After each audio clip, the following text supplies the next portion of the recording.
over 160 killed in 26/11 terror attacks. One of the worst terror strikes to hit India. 17 years later, key conspirator extradited from US. Tahawwur Rana brought to India. Main masterminds still in Pakistan. When will 26/11 victims get closure? That's right, my friends. When will the victims of that deadly terror attack against India, 26/11, when will the victims' families get justice? That's the question we're going to raise on a day when a key conspirator has been extradited to this country. We will be talking to those who went through the horror of 26/11 as well as those who've tracked terror over the years. You're with the news today, your primetime destination for news, newsmakers and talking points. As always, it's time for the 9 headlines at 9. The first image of 26/11 plotter Tahawwur Rana is out. He has been formally arrested now by the NIA moments after he landed in Delhi this evening. NIA will confront key conspirator Rana with the proof of Pakistan's involvement in 26/11. Exclusive details on India Today of how Tahawwur Rana was a key conspirator in that terror attack. 26/11 survivors seek death for Rana, demand that his trial be swift and sure. Amidst the big buzz over a BJP-AIDMK alliance in Tamil Nadu, Union Home Minister Amit Shah lands in Chennai. Sources say EPES will hold a second round of talks with him for the 2026 assembly elections. Politics continues to escalate over the Waqf law. Bihar leader of opposition Tejasvi Yadav claims RJD won't implement the act in Bihar if they are chosen to power. Protests in other parts of the country. It's protest versus protest in Karnataka after the BJP launches a Jan Akrosh Yatra over back-to-back price hikes in the state. Congress announces a counter-protest from 17th April over fuel price hikes by the centre. And India Today impact day after the Haryana Beti Bachao expose, doctor behind sex determination and female feticide is suspended. The US versus China trade war intensifies. Beijing says Trump's fight will end in failure from iPhones to steel. World braces for impact.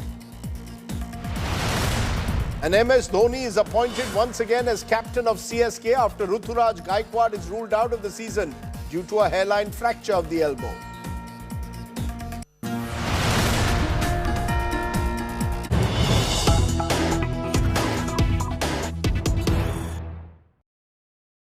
But the big story that we are breaking, key 26/11 plotter Tahawwur Rana, who landed at New Delhi's Palam airport a short while ago, is to be taken now to the NIA court. NIA has already formally arrested Tahawwur Rana. The first images that we got a short while ago were of the back of the 26/11 plotter, who has for the last decade been evading extradition to India. Finally, the US courts extradited him and Rana has now landed on Indian soil. He will be taken to an NIA court. Prosecutor defense lawyers are currently at the NIA court where the proceedings will take place shortly. He's expected then to be taken into custody and the interrogation will continue. Let's get the very latest from Shivani Sharma, who joins us live from the NIA headquarters, and Nalini Sharma, who's at the NIA court at the moment. Shivani, first to you. Tahawwur Rana landed earlier this evening. What happens next?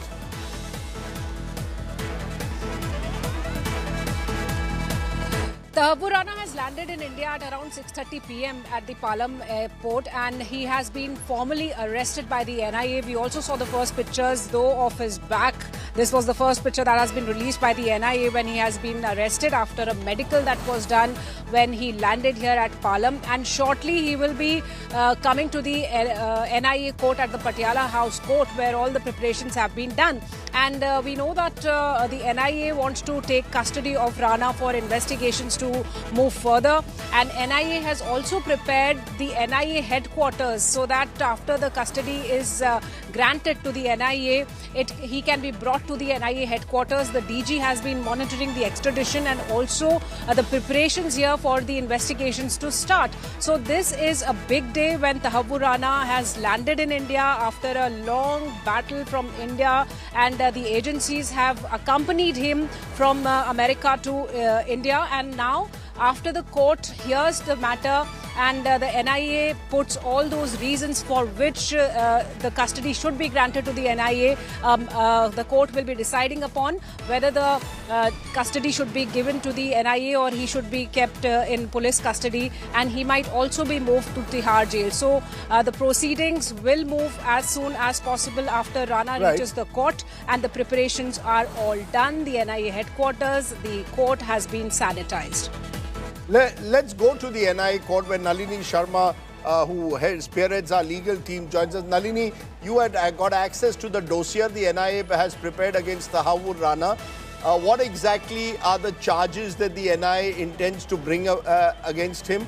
What does the NIA believe it has, which is foolproof enough to ensure that they can perhaps give the maximum penalty to Tahawwur Rana?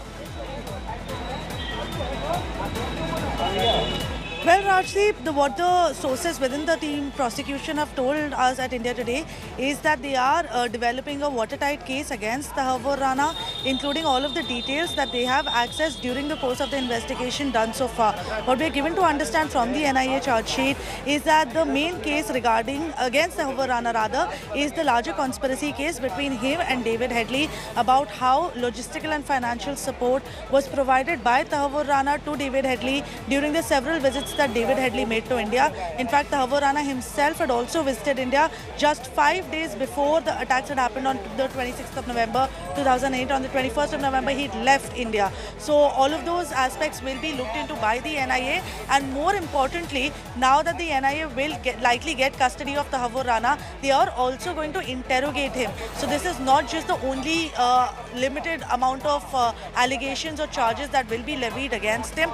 There is a possibility that more things related to the same incident of the 26/11 attacks might come out into the public domain after the NIA has had some chance to interrogate Tahawwur Rana, who has been a key piece and a key link into the entire conspiracy that was hatched to create terror during the 26/11 attacks. So only after the interrogation is when we can know whether or not there will be any additional charges levied on him for which he can eventually be tried.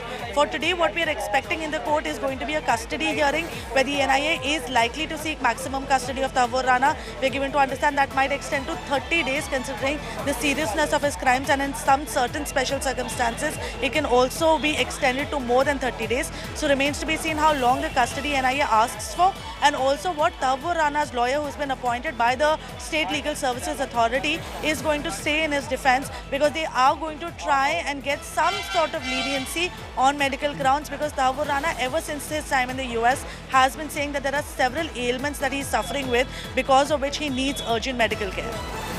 Very quickly though, you said that the links, as the dossier of the NIA makes it very clear, is Tahawwur Rana and David Headley being involved in the larger plot, the conspiracy of 26/11. Now, David Headley is in the United States and the US has allowed him to stay there.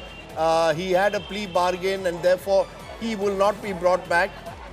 Tahawwur Rana and his links to the lashkar-e-toiba, to Hafiz, Saeed, to Zakir, Rahman, Lakhvi, and the conspirators also presumably will be part of what we are told is a pretty detailed questionnaire the NIA has prepared. Well, absolutely, Rajdeep. And the reason for that is because Tahawwur Rana played such a key role in planning out the attacks, because without his involvement, there was no link that could be ascertained with David Headley back to India, because all of the logistical support, all the financial support while David Headley was in India was arranged by Tahawwur Rana only. Along with that, he was also in regular touch with members of the LET. In fact, David Headley had gone all the way to Chicago to meet Tahawwur Rana when the planning for the attack had begun, and they'd had a detailed discussion. And it was on instructions of Hafiz Saeed that Tahawwur Rana had also visited Dubai to meet with the people regarding this entire attack. So it's a very key role that Tahawwur Rana has played in this entire conspiracy. He's also in the know-how of not only the 26/11 attacks, but also what kind of future attacks were being planned by the LET at that particular point. So possibly it's NIA is going to be asking him questions regarding those plans that were being made by the terrorist organizations at that time to create terror in India.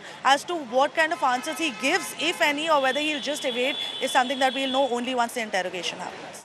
Okay, we'll wait and see how that happens. But at the moment, pretty certain that he will be in NIA's custody, possibly for as long as 30 days. Nalini and Shivani for joining me. Appreciate you giving us the latest details there. Now, Tahawwur Rana's extradition is a big win for the Modi government and Indian investigators. A former captain in the Pakistani army, Rana was a key figure in planning and coordinating the 26/11 Mumbai terror attack. It was Rana in particular who helped David Coleman Headley, the man who surveyed the terror targets in Mumbai, get entry into India and then open a front for the lashkar-e-toiba.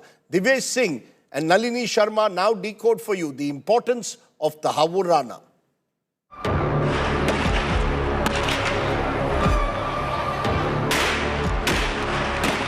The 26/11 terror attacks were planned and executed. Captain Tahawwur Rana is one of the key co-conspirators of the 26/11 attack. The man who provided logistic, financial and other support to David Coleman Headley. Headley conducted extensive surveillance of targets in Mumbai, acting as a link between LET and Pakistan's spy agency ISI. David Headley took Rana's help to travel to India. It was Tahawwur Rana who obtained the visa for David Headley by giving wrong information at the Indian consulate in Chicago. David Headley, in conspiracy with Tahawwur Rana, started an immigration firm in Mumbai. The company First World International was used as a cover for carrying out LET and Huji operations. This is the same locality where in 2006, Tahawwur Rana set up a branch office of his immigration and visa agency. Between 2006 and 2008, using this agency office of Tahawwur Rana, David Coleman Headley made 4 to 5 trips to Mumbai and scouted for various locations. These locations were pinpointed by him using a GPS unit and then shared with the terrorists who carried out the attacks on 26 November 2008. In June 2006, Headley travelled to Chicago, where he met with Rana and discussed the entire terror plot.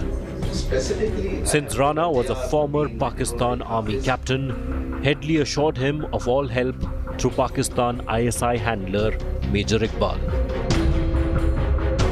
I am at the office of Tahawwur Hussain Rana, the First World Immigration Office at Devon Avenue.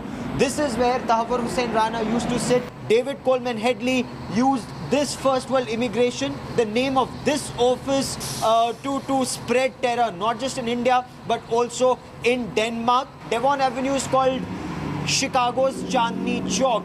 But here at Chicago's Chandni Chowk, now there is genuine fear that undercover agents would be seen in larger numbers. Upon landing in India, a contact of Tahawwur Rana arranged conveyance, lodging and other logistics for David Headley. In June 2007, with the assistance of Tahawwur Rana, David Headley applied for an extension of his visa to India. Rana communicated extensively with Headley during his India visits. Tahawwur Rana himself visited India between 13th and 21st November 2008. less than a week before 26/11 terror attacks. Apart from Mumbai, he travelled to Delhi, Agra, Ahmedabad, Cochin and Hapur. With his extradition, Pakistan's role has been nailed. Will it lead to action against mastermind Hafiz Saeed next? With Divyesh Singh and Nalini Sharma in Delhi. Bureau Report, India Today.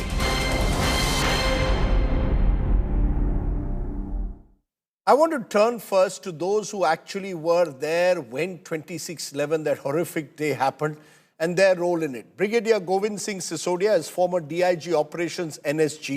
He was part of the team that did the anti-terror operation. Professor Rajita Kulkarni is a survivor of the 26/11 Mumbai terror attack. She was there at that particular time. I'll be joined by my other guests a little later. I also want to go to Hemant Baudankar. Hemant Baudankar is was an inspector along with Tukaram Omble who actually got hold of Ajmal Kasab, and that really was the key. And I want to turn to you, Mr. Baudankar, first. जब आपने आज सुना कि तहावुर राना को लाया गया है वापस, उस वक्त को क्या एक बार फिर वो घटना आपको याद आ गई जब तुकाराम ओम्बले ने कसब को पकड़ा? कसब was showering bullets at him. Despite that, you and your brave team of police officers had set up their barricades that stopped कसब. उस रात के बारे में एक बार फिर हमें बताइए. ये कार अबू इस्माइल टेररिस्ट था, वो चला रहा था और उसके बाजू के सीट पे कसब बैठा हुआ था. अबू इस्माइल ने बड़ी तेज़ी से वो कार हमारी तरफ लेके आया और यू टर्न लेके वहाँ से भागने की वो कोशिश कर रहा था, लेकिन यू टर्न उनका गलत बैठा और जो गाड़ी रोड डिवाइडर पे आके टकराई जहाँ मैं खड़ा था. मैंने देखा कि अंदर दो टेररिस्ट दिख रहे. अबू इस्माइल ने कसब को कुछ कहा. कसब ने हैंड ग्रेनेड का जैकेट उठाया और अपने मुंह पे लगा हुआ खून उसने साफ किया और तब मुझे यकीन हुआ कि यही टेररिस्ट है. मैंने अपनी पूरी टीम को अलर्ट किया और जब मैं अबू इस्माइल की ओर बढ़ रहा था उसको पकड़ने के लिए, तो उसने फायरिंग शुरू कर दी. उसका जवाब मेरे भास्कर कदम ऑफिसर ने उसके पिस्टल से एक राउंड फायर करके दी.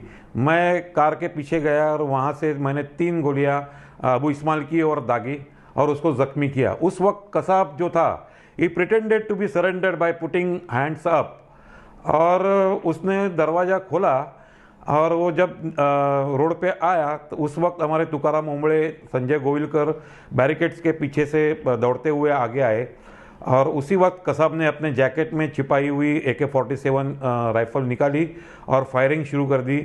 वो सारी जो फायरिंग थी वो हमारे तुकाराम ओम्बले जी को लगी और गोलियां लगने के बावजूद भी उन्होंने कसब की जो पकड़ थी वो ढीली नहीं होने दी और उसी की वजह से हम कसब को ज़िंदा पकड़ने में कामयाब हुए. अगर तुकाराम ओम्बले जी ने अगर वो ग्रिप लूज़ कर दी होती तो शायद AK-47 से वहाँ हम सभी 16 के 16 पुलिस ऑफिसर और अमलदार शहीद हो जाते थे. Tukaram Omble was a remarkably brave officer who captured Kasab alive even at the cost of his life. All these years later, do you believe, therefore, Mr. Baudankar, was this the most difficult day in your life? आपकी जिंदगी का ये सबसे कठिन दिन होगा?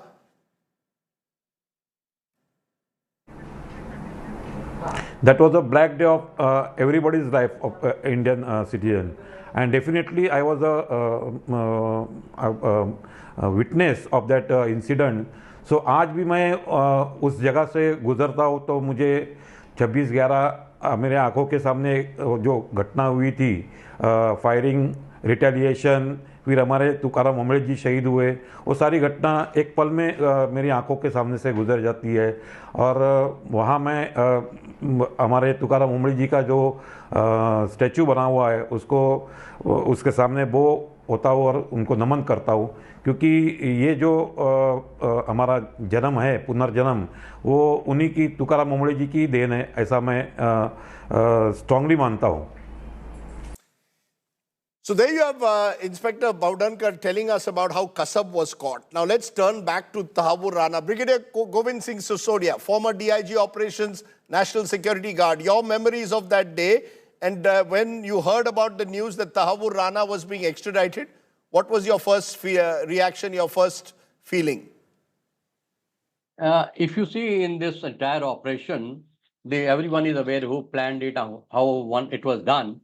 But main culprit in this, he'll open up now. Once he is with us, he'll open up. If you look at the entire operation, we have not been able to catch Indian links. There has to be Indian link, and you are from Mumbai. If you see a person cannot reach at his own group, cannot reach Chabad House. You have to go behind the petrol pump and reach there. And secondly, the route they took, once they got down from the boat, they went through the railway colony. There's a track, Badwar Park. A common man will not know. In Mumbai, people will not know. So they were thoroughly briefed, and he must have planned it, seen it, sent the video, photograph, and briefed all these people. He was the main culprit. So we were just waiting for him to come. I felt very happy that at least the last man who needs to be hanged has been brought to India. Professor Rajita Kulkarni, a survivor of 26/11, you were at the Taj at the time. Your first thoughts when you heard that one of the key plotters who had evaded the police for years is finally back. What were your first thoughts, Rajita? Rajdeep ji, thank you for having me on your panel. I think it's a huge day for us as Indians. It's an extraordinary achievement, and I'm really want to use this opportunity to yet again thank the Supreme Court of the US, President Trump, Prime Minister Modi, Jai Shankar ji, all our investigative and security agencies. It has taken 16, 17 years, but they have been at it relentlessly with a lot of focus. And I think today is a day for us as a nation to feel that sense of strength that we cannot be taken for granted. You cannot enter my nation, open a terror attack, and expect for nothing to happen. So it's a huge day. It's a cathartic day. For me personally, it's a day of gratitude yet again. Like Hemant ji said, so many of us really got a rebirth that night. Rajdeep ji, I was at the Taj with my husband, Ajay Bagga. We had gone to meet a friend who's a member of parliament of the European Parliament, a German lady, and we missed the terrorists 5 times that night in different situations. And to come out of an experience like this is nothing less than a rebirth. So it is yet again a moment to feel grateful for what we have. And I think as a nation, what we need to feel proud of is that we are at a stage where we enjoy this diplomatic capital, this social capital in the world today, where we can pull our strength. So it's a huge day for us. Right. And I'd like to say thank you to Hemant ji and the entire forces. You know, we are alive today because of them. And on a day-to-day basis, Rajdeep ji, we don't recognize it. We go about our lives as though, that is our right. But an incident like this tells us, like what happened, the encounter they did with the 2 terrorists, it happened in Chowpatty, which is lined by residential buildings. So you have a live terror situation. You are from Mumbai, you know the place. For 3.5 days, you have a live terror situations. Residences are intermingled with commercial areas, and you are hitting India at the core of Mumbai, the economic heart of the country. It cannot go away just like that. I think this is a big day for us, and I hope justice is done soon so that now and from now, no such incident ever happens in our country. Brigadier Sisodia, what would your definition of justice be? Ajmal Kasab was hanged. Zakir, Rahman, Lakhvi, Hafiz, Saeed, Lashkar operatives are still in Pakistan under Pakistan support, many believe, of the ISI. David Coleman Headley in the United States. What for you would give you a sense of closure? If you see those 10 terrorists, they were Mohras. They were the foot soldiers. Their mastermind, the general of their team, was him. He planned it with Lakhvi and other people. He brought that chap, David Headley, to Mumbai. He has to be hanged. He deserves much more punishment than the Ajmal Kasab. And I'll be very happy the day he is hanged. Is that what you feel also, Ms. Kulkarni, that there must be maximum swift punishment? Yes, of course, Rajdeep ji. I mean, look at the scale of this operation. Look at the planning that must have gone behind it. And you belong to Bombay, as I do. And whether it was the bomb blasts in '93, then the train bombs which went off in 2006, then this. This is not just one incident. So the faster and the most severe justice has to happen. I'm going to leave it there. I wanted all of you to express your anguish. I can imagine for all of us who are lost near and dear ones that day, or those of us who survived that day, this is a particularly painful experience to remember what happened on 26/11. I appreciate all of you joining me on the show, but I want to widen this at the moment because remember, let's look at the roll call of these terrorists involved. Ajmal Kasam, role, one of the 10 lashkar-e-toiba gunmen. Status, hanged to death in 2012. Then you have David Coleman Headley. Many believe that he was one of the key conspirators. Role, conspiracy. He was doing the targeting all the locations. He entered into a plea agreement with the United States to avoid the death penalty, sentenced to 35 years jail, but then turned approver in 2013, granted pardon by a Mumbai court in 2015. Tahawwur Rana, who's now been extradited, role was assisting David Coleman Headley with blueprints, visas, location, status, extradited from US, now will face a trial. Then there's Zakir Rahman Lakhvi. He was the Lashkar terrorist who was seen as one of the masterminds. He was constantly coordinating with the terrorists on the ground. He's been jailed for 15 years by a Pakistan court in 2021 for terror funding, but not specifically for his role in 26/11. And then you have Hafiz Saeed, the Lashkar founder, was one of the masterminds. He is in a Pakistan jail after conviction in multiple terror funding cases, but not specifically 26/11.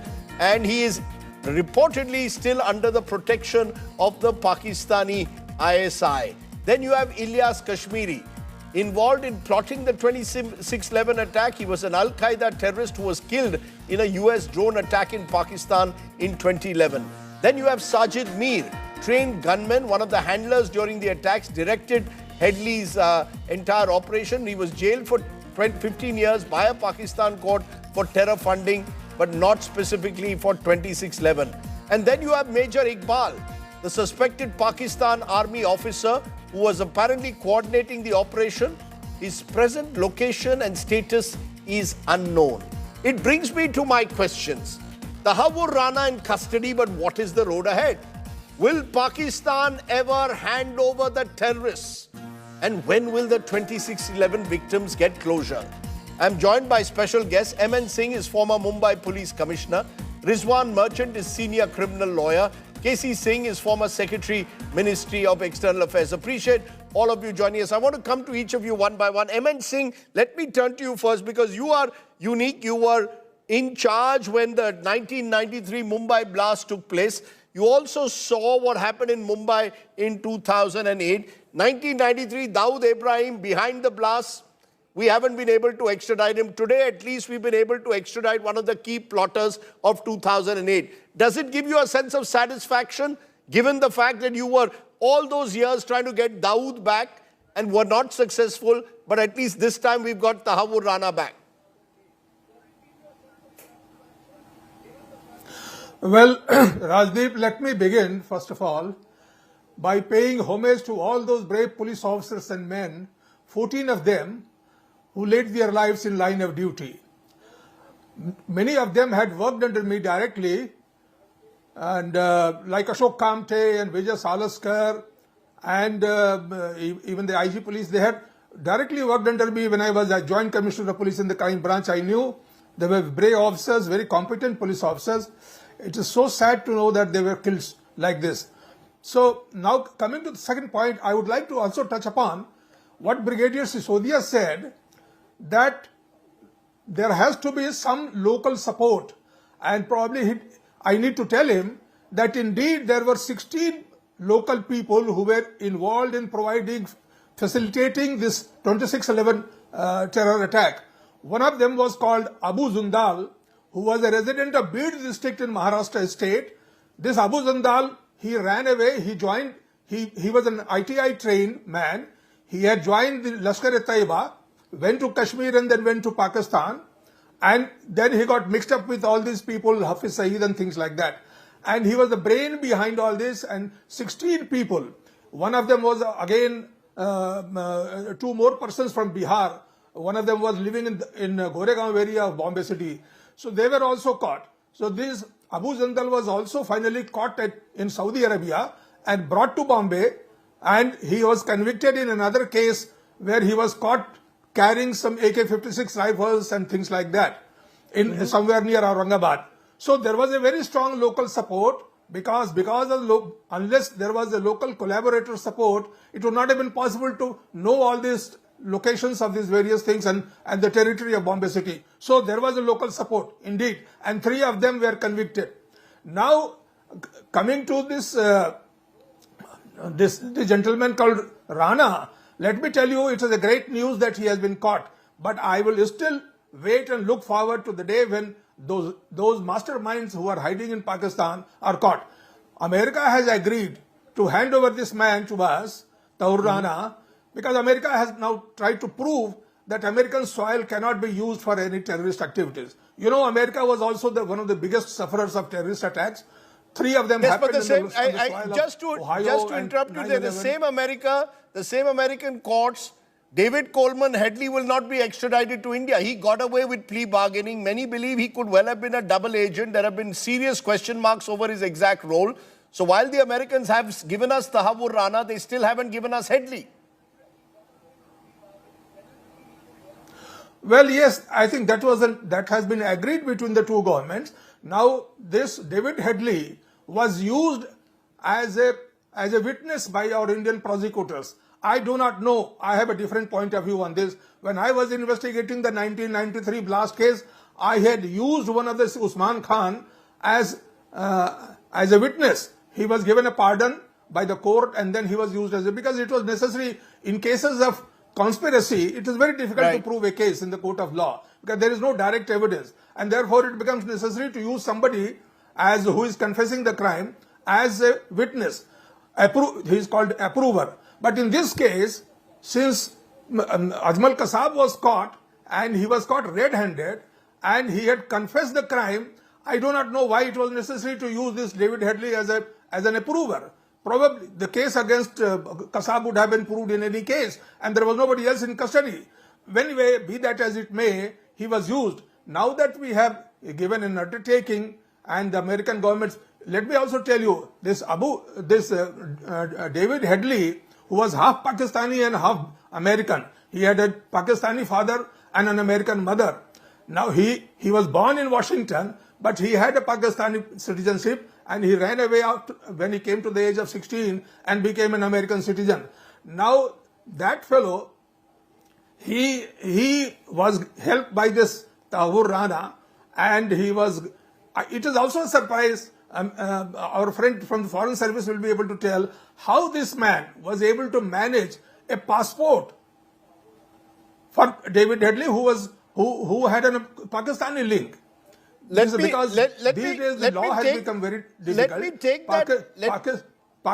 take the Pakistani link, which is clearly established beyond doubt in 2611 to you, KC Singh.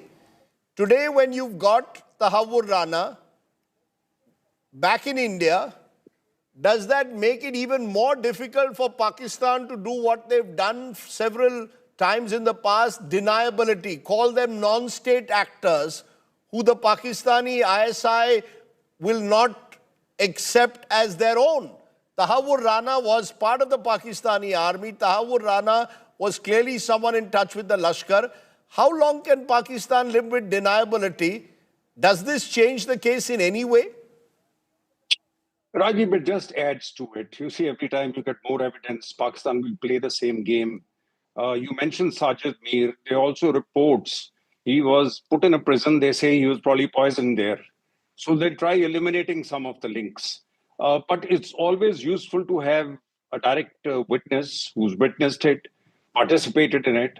But I agree with you, Americans have played a double game with David Headley, because if you see, he was let off. He was in a jail, and he was let off after 9/11, because that is where his imprisonment was cut short. And the Americans started using him. Earlier, only the DEA, the drugs agency, was using him. Then I suspect even the counterterrorism group must have been using him. And they were sending him, and he was playing both sides. And this was going on. And that's where he goes back and establishes contact with LET. And then he is able to start training with them. He meets Hafiz. He meets Hafiz Saeed there. So real top conspirator is Hafiz Saeed and people around him and the ISI. So how does this change that? So how does this change that at all? As you say, the top conspirator is Hafiz Saeed. We know the role of the Lashkar. The fact that Tahawwur Rana is here, the fact that Tahawwur Rana may well make statements while being interrogated, does that make Pakistan's predicament position even more unacceptable? No, absolutely. If we get the witness, he starts singing and starts telling us what the links are. But there would be, as I said, there would be cutouts like Sajid Mir and so on and so forth. He may not have been directly in contact with Hafiz Saeed, but he would be in contact with some other people. Look, remember, David Headley and Tahawwur Rana were classmates in school. This is their Sainik school in Hassan Abdul. You know, that ironically is also the place where Guru Nanak's handprint is there and where you have the famous Gurdwara. So there is that academy there, and these two studied together in school. So there's a very old link between David Headley and Tahawwur Rana. So Rana's family says actually Headley played him and used him. Now we don't know who played whom, but it'll be very useful to know what information Rana shares with us. Right, and then, of course, naturally, a lot of will have to do with the role of Pakistan, role of ISI, but there would be cutouts. So it will not be that he's met all the chaps who are dealing with it from Pakistan, because Headley was more traveling to Pakistan and went in touch with people. He's getting trained by LET. He was more often, 2007, 2008, Headley came multiple times. Rana just came once before. But how did Headley get it? You see, that's what's puzzled me, that Rana and Headley seem to get in and out of India very easily in that period. Because Headley changed his name. You see, he dropped the Muslim part of his name and took the family name of his mother. And that is surprising, because they say in America, normally that is not allowed.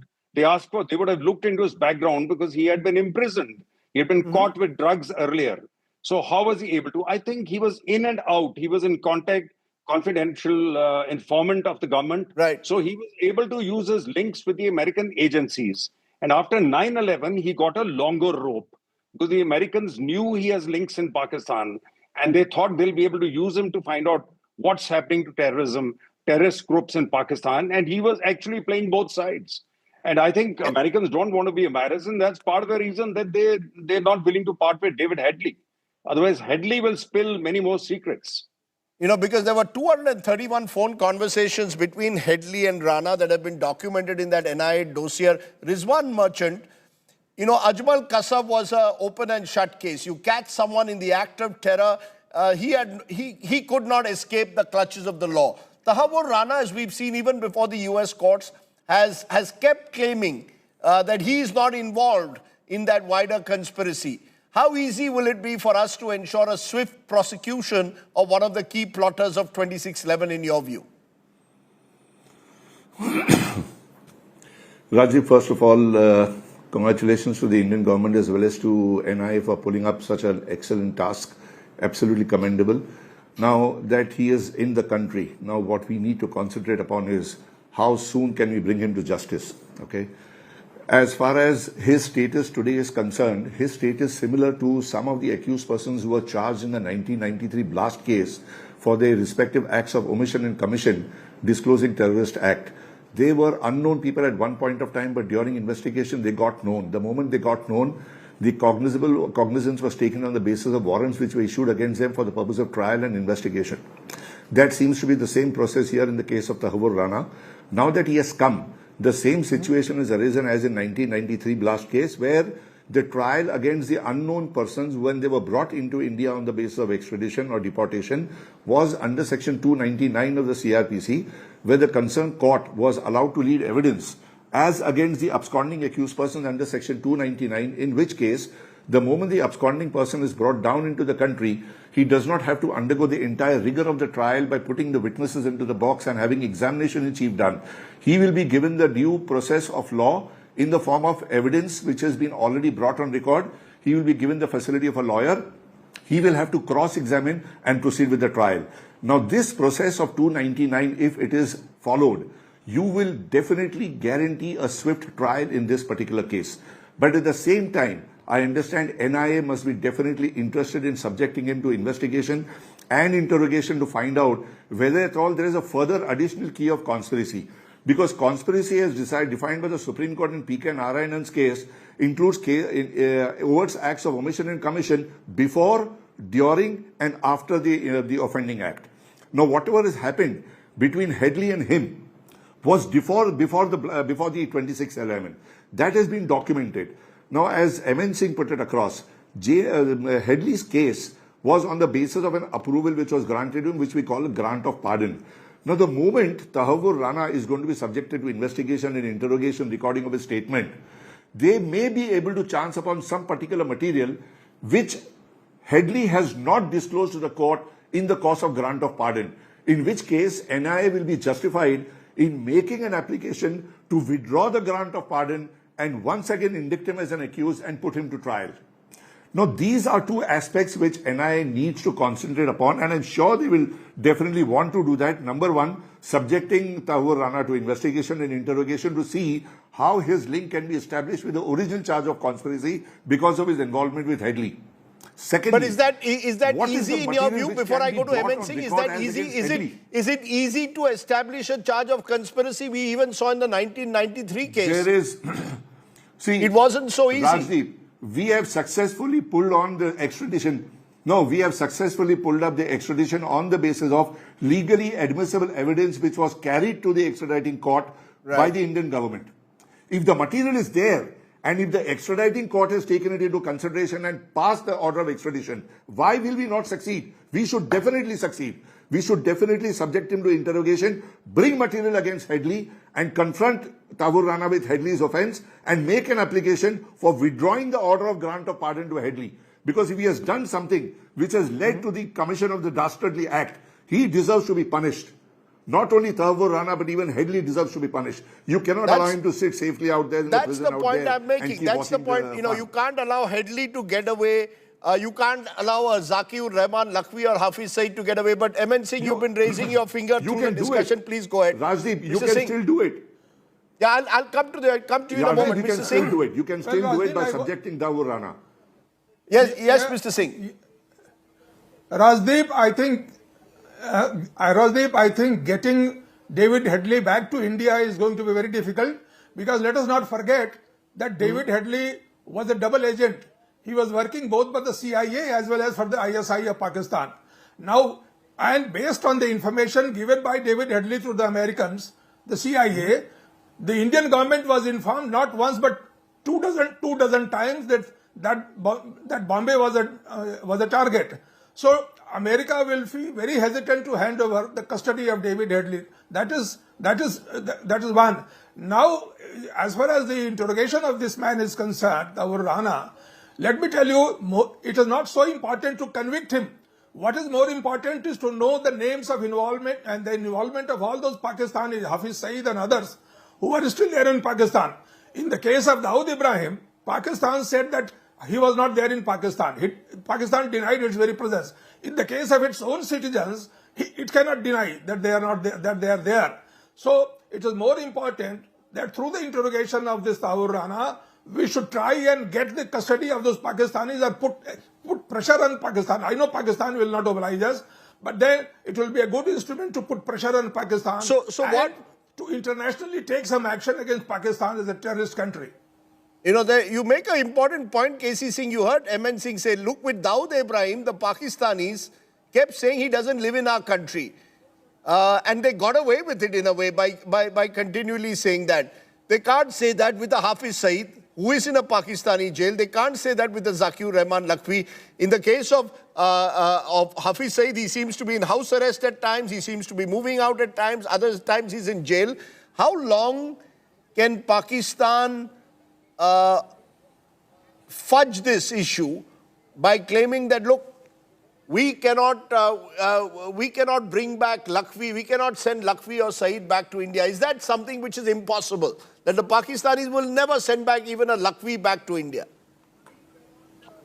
Well, they are not going to, there's no question, they will not extradite, they will pump up someone. Masood Azhar also, they say he's on life support. He might have been pushed into Afghanistan. So they will never hand over any one of these people. But I think the advantage in having Rana is that you have a Pakistani who was living in the West. He's not an unknown entity. And if he spills the beans, the name that he mentions, the credibility is much greater of the charge that we level against Pakistan. It becomes much more difficult for Pakistan to slip out of it.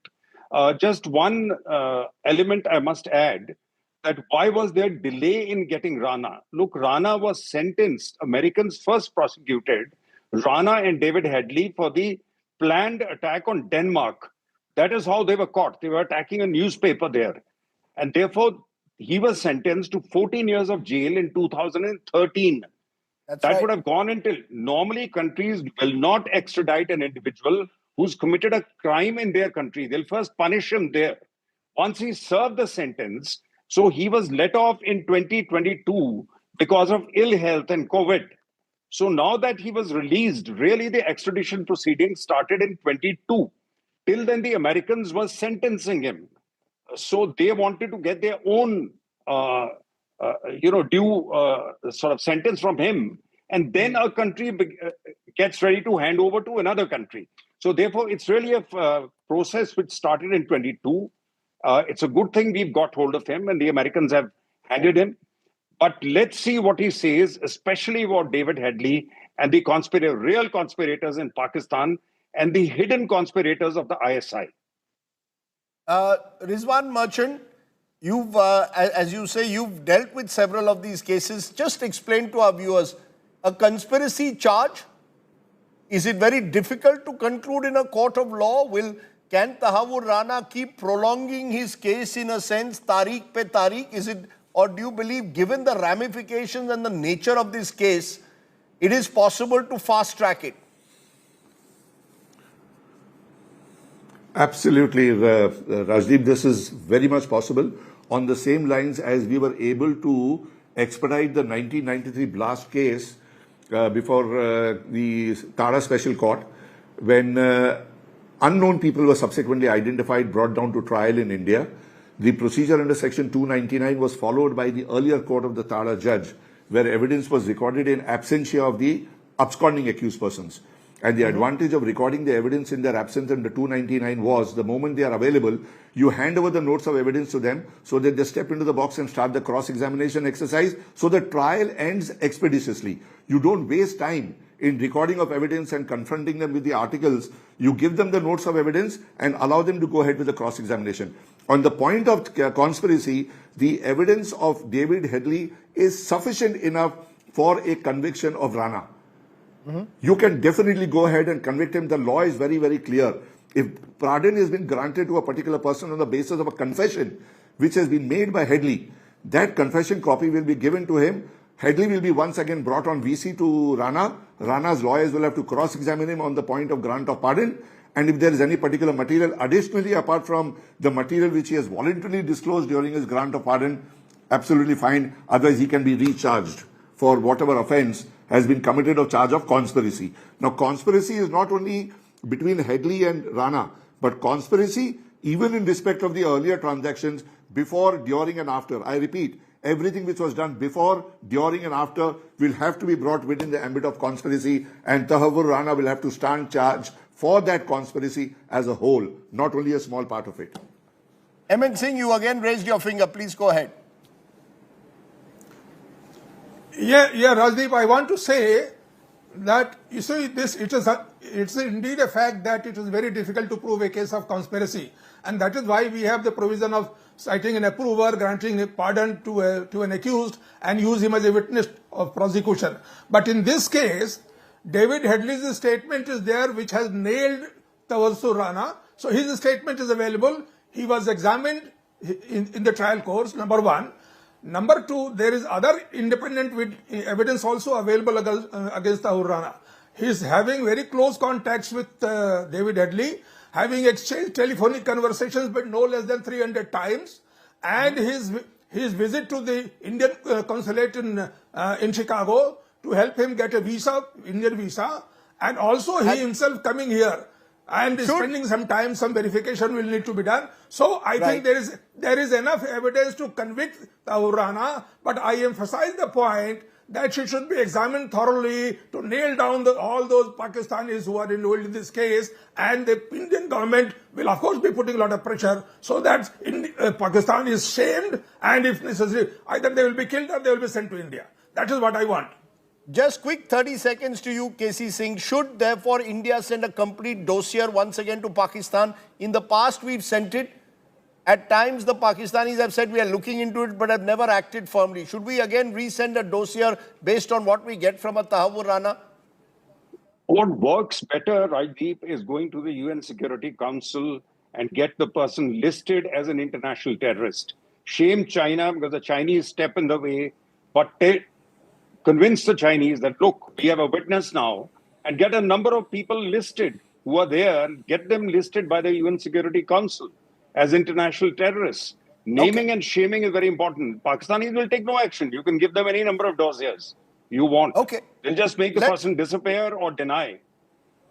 Name and shame them is one way, of course, to get Pakistan almost ostracized, some would say, in the world community. But I appreciate my guests joining me. I don't usually do a my take nowadays. I allow my guests to have their take. But today is a day I want to give you a my take, and I'll tell you why in a moment. Today I wish to speak to you as a Mumbaikar and an Indian who was shattered like all of us by the traumatic terror attacks of 26/11. 175 people died. More than 300 were injured. I lost school and college friends. One of them, Ashok Kamte, was someone I knew rather well in college. One of them, Sunil Parikh, was a senior of mine in school. He and his wife were both killed at the Oberoi Trident. I knew many other families who lost their near and dear ones in 26/11. For 17 years, these victim families have struggled to come to terms with the tragic loss they suffered that day. Bringing Tahawwur Rana to India is an important step forward in unraveling the wider conspiracy. And the Modi government and the investigating agencies deserve credit for pursuing the case with the US authorities. But the real conspirators, my friends, still live in Pakistan and remain out of reach. The Lashkar terrorists were based in Pakistan. Pakistan cannot wash its hands off 26/11 by claiming that the likes of Lakhvi and Saeed are non-state actors. That is simply a bogus argument. If Pakistan ever wants to repair relations with India, it should hand over the likes of Zakir, Rahman, Lakhvi, and yes, even a Hafiz Saeed back here to New Delhi. Pakistan's role in 26/11 lies exposed. Rana's extradition will only give India more ammunition to nail Islamabad's lies when it comes to supporting and sponsoring terror against India. There can be no aman ki asha if the Pakistani state doesn't accept the criminality of 26/11 and ensure justice is delivered. Mumbai and India await a response now from the Pakistani state. We must not forgive or forget 26/11. Thanks for watching. Stay well, stay safe. Good night, Shubh Ratri. Jai Hind. Namaskar.